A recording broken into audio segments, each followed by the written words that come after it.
Hi and welcome back to the channel. Thank you so much for clicking into this video. So in this video, I am going to teach you how to fix if your Fortnite split screen is not working. So make sure that you stay until the very end of this video so you won't miss any important step or information. And without further ado, let's get on.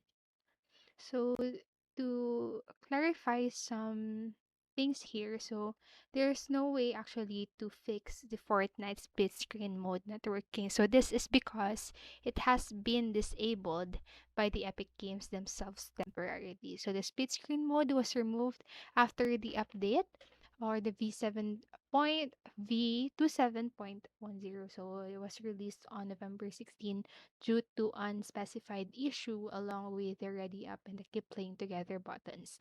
However, Epic Games is currently working on a fix and the mode should return soon. And you can follow the Fortnite status X or account or the formerly Twitter so to know when the mode has returned. So this wasn't the only issue to affect Fortnite as the shop countdown timer is 19 hours delayed due to a bug that Epic Games is also addressing. And so that's it for this video, and I hope this helped you. And if it did, please make sure to like, subscribe, and hit notification bell button so you won't miss a video. Thank you so much for watching and have a great day. Bye bye.